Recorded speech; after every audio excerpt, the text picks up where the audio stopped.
नमस्ते। मैं हूँ अनुराधा और आप सबका अनुराधा मेडिकल क्लासेस में स्वागत करती हूँ।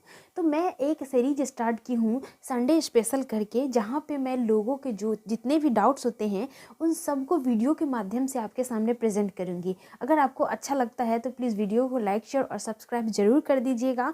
और अपने भी जो जेन्युइन डाउट्स होते हैं उसको कमेंट बॉक्स में कीजिए, या फिर कोई पर्सनल डाउट है आप यहाँ पे पब्लिक प्लेस पे नहीं करना चाहते हैं तो मेरे इंस्टाग्राम और टेलीग्राम का लिंक दिया हुआ है, या फिर आप जाकर के टेक्स्ट कीजिए अनुराधा मेडिकल क्लासेस।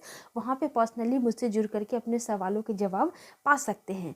तो एक व्यक्ति है जिन्होंने मुझसे पूछा था मोनोऑर्किज्म के बारे में, जिसको हम लोग बोलते हैं सामान्य भाषा में, अगर एक वृषण प्रेजेंट है तो क्या आपके बॉडी में कोई प्रॉब्लम हो सकता है?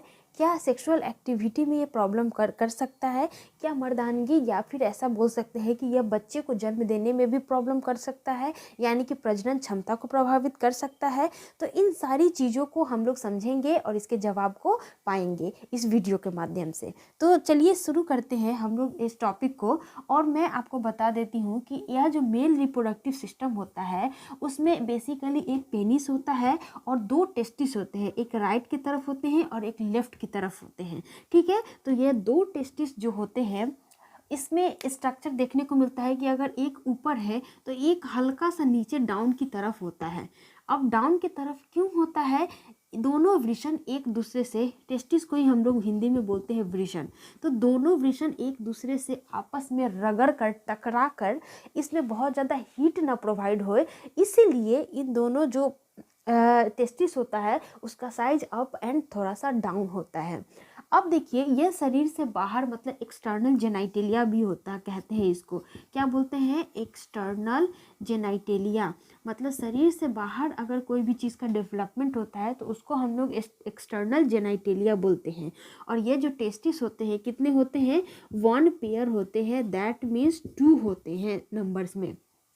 और इसका जो साइज होता है कैसा होता है? अप एंड डाउन की तरफ होता है, ऐसा देखने को मिलता है। और बीच में आपका देख ही रहे कि अब क्या होता है? पेनिस होता है जो सेक्सुअल कॉपुलेशन के लिए, सेक्सुअल एक्टिविटी के लिए जिम्मेवार होता है। और यह जो टेस्टिस होता है इसके मुख्य कुछ काम होते हैं।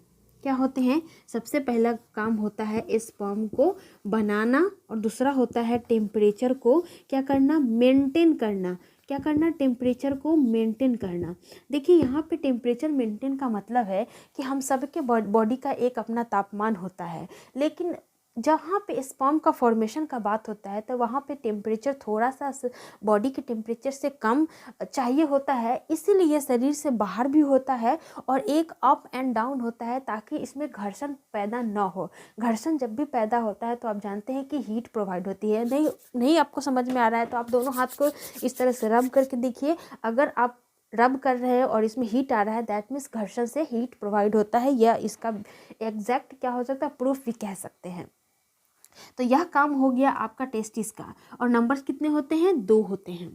अब सवाल था उनका कि अगर एक पेनिस के बगल का जो आपका टेस्टिस है दोनों, अगर एक टेस्टिस गायब हो जाए, बॉडी से ना हो, तो फिर इसका क्या इम्पैक्ट पड़ता है? तो मैं पहले इसका जवाब देना चाहती हूँ कि ऐसा जनरली नहीं होता है, लेकिन कुछ लोगों में इस तरह का प्रॉब्लम होता है। तो ऐसा नहीं है कि उनके शरीर में टेस्टिस नहीं बना है। जब भी कोई बच्चे का जन्म होता है और उसमें टेस्टिस नहीं दिख रहा है तो एक टेस्टिस देखने से पता लगेगा कि एक ही है, दूसरा वाला नहीं है। मतलब कि दूसरा वाला बना है, डेवलप हुआ है, बट उसके एब्डोमेन वाले रीजन तक ही रह गया है। एब्डोमेन कहने का मतलब हो गया पेट वाले हिस्सा जो होता है, वहीं तक उसका ग्रोथ हुआ है, वह नीचे की तरफ पूरी तरह बाहर नहीं निकल पाया है शरीर से। कभी कभी किसी किसी केस में होता है कि एक टेस्टिस को काट करके हटा दिया जाता है किसी वजह से, तो उस केस में भी लोगों का डाउट रहता है कि मेरे पास एक ही टेस्टिस है तो क्या हमें सेक्सुअल एक्टिविटी के लिए प्रॉब्लम होगा? तो यस, कब प्रॉब्लम होगा मैं आपको बता रही हूँ। जब एक का ऑपरेशन हो गया हुआ तुरंत, मान लीजिए तुरंत ऑपरेशन करके इस चीज़ को निकाल दिया गया है बॉडी से, और जब तक डॉक्टर ना बोले तब तक यदि आप कॉपुलेशन करते हैं तो फिर आपके इस पेनिस में भी प्रॉब्लम होगी, दर्द होगी, और फिर टेस्टिस में भी प्रॉब्लम होगी।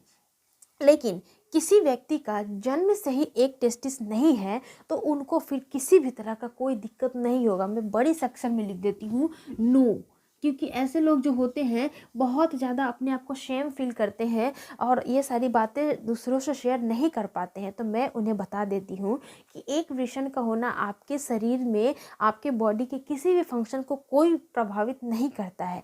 चाहे वो फर्टिलिटी हो गया हो, या फिर रिप्रोडक्शन का कैपेसिटी हो गया हो, या फिर कॉपुलेशन का जो कैपेसिटी हो गया वो हो गया, चाहे स्पर्म फॉर्मेशन का जो कैपेसिटी हो गया वह हो गया। हमारे शरीर में जो वृषण होते हैं, एक टेस्टिस भी उतने ज़्यादा हार्मोन्स और स्पर्म को प्रोवाइड कर सकता है, यानी कि बना सकता है स्पर्म को, जितना आपका शरीर को रिक्वायर्ड होता है।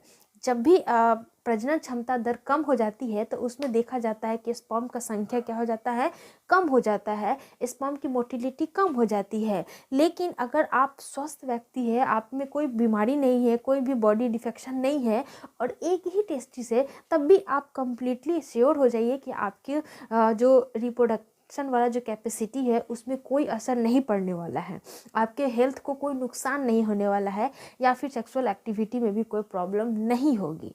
क्लियर हो गया आपको बात? समझ में आ गया कि क्यों इस तरह का डिफेक्शन होता है, और इस तरह से अगर कोई प्रॉब्लम होती है तो उसका उपचार यही है कि आप अपने आप को फिट रखिए, मेंटेन रखिए। बिकॉज आप बाहर से तो कोई एक्सटर्नल टेस्टिस ला के उसमें सिचुएटेड तो कर नहीं सकते हैं। उससे अच्छा है कि आप अपने आप को पॉजिटिव रखिए और यही मान के चलिए कि हमें प्रकृति ने अगर इस तरह से नेचुरल दिया है, इस तरह से बॉडी को बनाया है, तो उसके पास कैपेसिटी भी है। कुछ ऐसा ज़रूरत नहीं है कि आपके पास अगर एब्सेंट है तो उसमें जो कैपेसिटी होती है, यानी कि स्पर्म को बनाना, बॉडी का टेम्परेचर मेंटेन करना, हार्मोन को रिलीज़ करना, तो ये सारी चीज़ें नहीं होगी। अगर आप बॉडी का सारा काम कर रहे हैं, फिजिकल रूप से आप फिट है, सारी एक्टिविटी को अच्छे से कर रहे हैं, that means you are fit. आपको वरी होने का ज़रूरत नहीं है, आपको चिंता करने की ज़रूरत नहीं है कि मेरे पास एक टेस्टिस नहीं है। नहीं, ऐसा कुछ नहीं है। तो आई होप आपको क्लियर हो गया होगा कि यह जो टेस्टिस है इसमें एक होने और ना होने से कोई फ़र्क नहीं पड़ने वाला है। लेकिन फ़र्क तब पड़ेगा जब आप में दोनों नहीं होगा। दोनों नहीं होगा तो आप तो फर्टाइल ही नहीं है, आप तो किसी भी बच्चे को जन्म देने के लिए सर्वाइवल ही नहीं है, कोई चांस ही नहीं है, क्योंकि आपके स्पर्म इसी टेस्टिस में ही बनते हैं। ठीक है, तो इतना समझ में आ गया होगा। तो वीडियो को लाइक, शेयर और सब्सक्राइब जरूर कर दीजिएगा। आई होप आपका डाउट जरूर क्लियर हो गया होगा इस वीडियो के माध्यम से। जितने लोग नहीं जानते हैं या फिर जिन जिन लोगों को एक ही टेस्टिस है, तो वो सारे लोगों को शेयर करेंगे और उन्हें भी बताएंगे कि इस तरह से कोई भी टेंशन लेने वाली बात नहीं है। बिकॉज मैंने देखा भी है कि ये सारे जो कॉमन सवाल होते हैं, जो अभी आपके जवाब मैं आप लोगों को दे चुकी हूँ, तो वो सारे सवाल लोगों के मन में होता है। तो चलिए मिलते हैं नेक्स्ट संडे को नए एक स्पेशल वीडियो के साथ। लेकिन कल से मेरा नॉर्मल वाला जो क्लासेस है, जो मैं बच्चों के लिए प्रोवाइड कराती हूँ 12th क्लास के बायोलॉजी के साथ, तो उसके साथ मैं अवेलेबल रहूँगी। तो वीडियो अच्छी लगी हो तो वीडियो को लाइक, शेयर और सब्सक्राइब जरूर कर दीजिएगा। अपना ध्यान रखिए। जय हिंद।